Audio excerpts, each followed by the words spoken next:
सबसे पहले इस जगत में अगर नारी का सबसे बड़ा सम्मान किसी ने किया तो हमारे राम जी ने किया।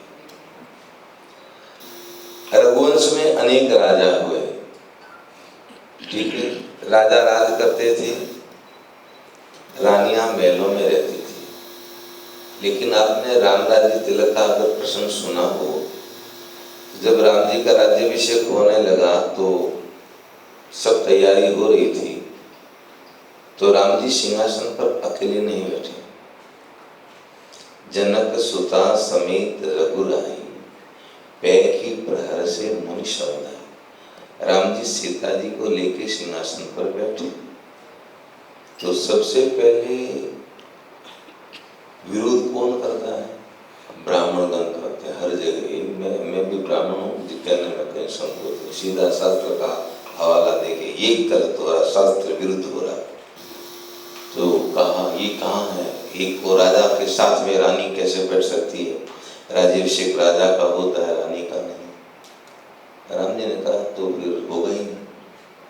तो सबसे पहले वशिष्ठ जी ने तिलक किया, प्रथम तिलक वशिष्ठ मुनि की ना। वशिष्ठ जी ने कहा राम कर रहे हैं जो सही है और इसका समर्थन मैं करता हूँ। फिर ब्राह्मणों ने किया। अब हमारे समाज में एक भ्रांति फैली हुई है कि राम जी ने सीता जी का त्याग किया। राम जी ने सीता जी का त्याग नहीं किया, अपितु अगर देखें तो सीता जी ने शव बन जाने का निर्णय किया।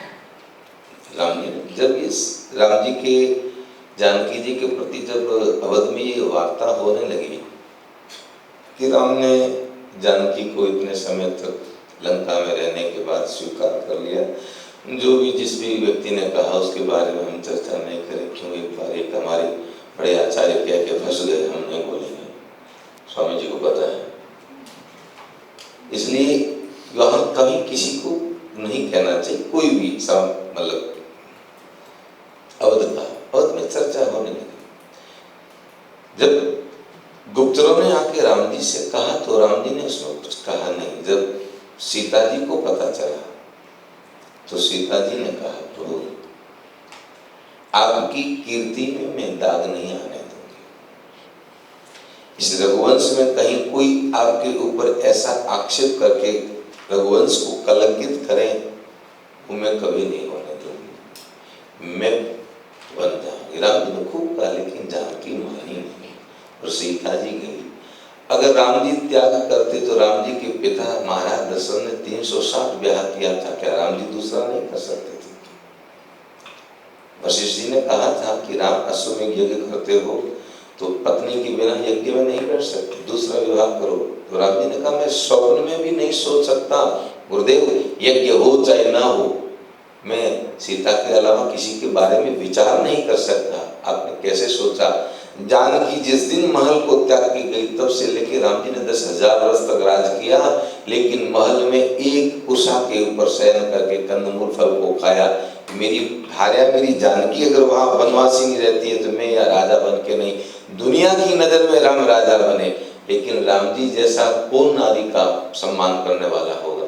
ये हम सब समाज को संकेत दिया। अगर राम जी जानकी जी का उस समय सीता जी नहीं जाती तो आज राम जी होते।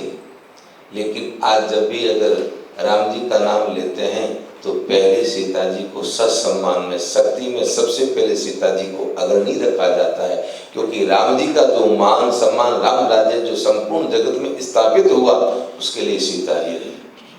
जब राम जी ने वन के अंदर असुरों के द्वारा मुनियों के शरीरों को खा खा के जो हड्डियों का ढेर कर दिया, तो वहां प्रभु ने प्रतिज्ञा कर दी, निश्चरहीन करो मैं भुज उठाए पन की।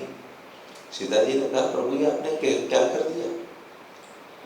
आप रघुवंशी हैं, वीर पुरुष के 3 गुण होते हैं, निरपराध किसी के शस्त्र नहीं उठाया जाता, असत्य भाष्य नहीं होता और पर नारी पर कुदृष्टि नहीं डाली जाती। तो ये तो मैं विश्वास से कहती हूँ कि आप सब संसार की समस्त नारी में माँ कौशल्या का रूप देखते हैं, पर सत्य आप कभी असत्य भाष नहीं सकती। लेकिन आपने प्रतिज्ञा की है कि मैं निश्चरहीन करूँ मैं भज लुटाएपन की तो कैसे करोगे?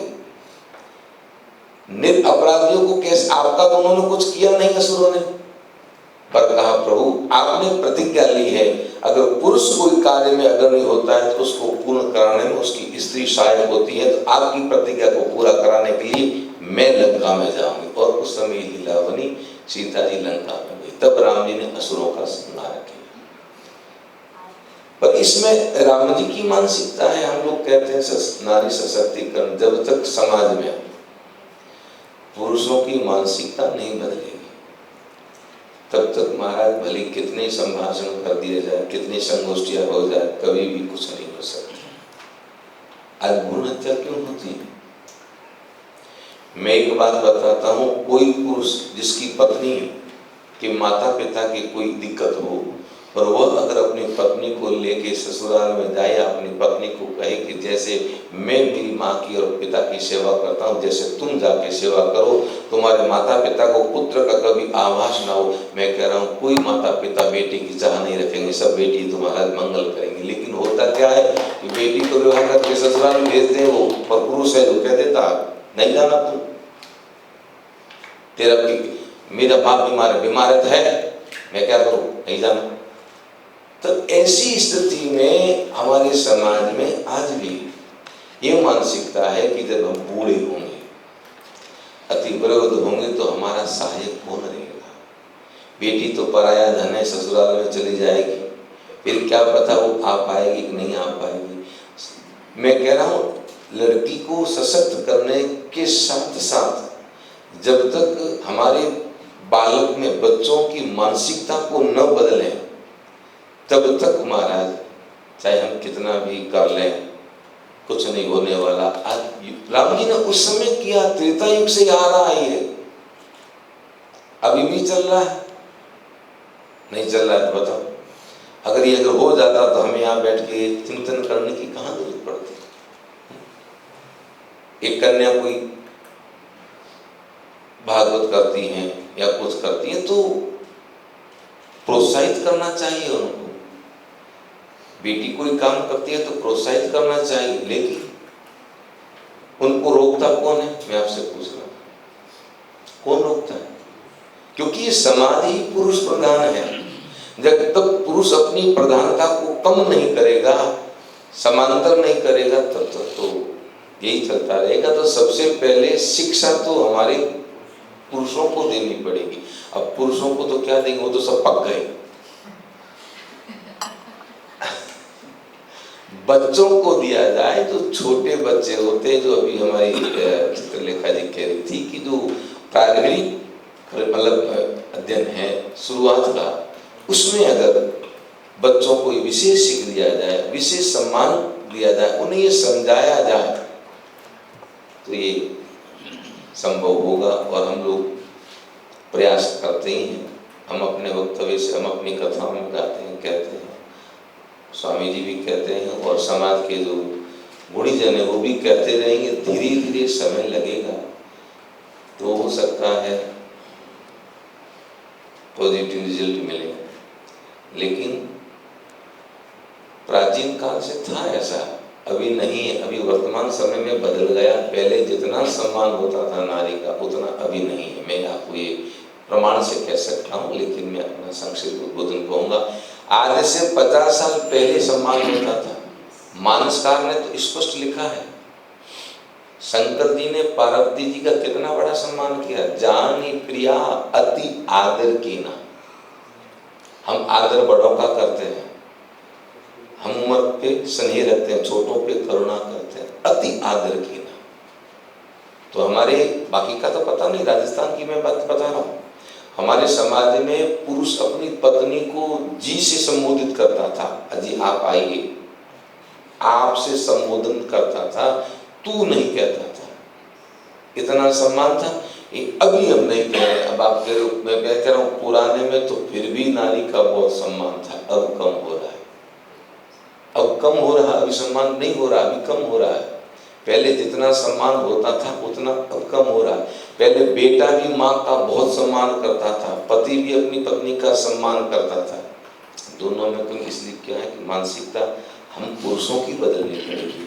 और वो प्रारब्ध से बदलेंगे तभी संभव हो पाएगा। मैं आप सबका बहुत बहुत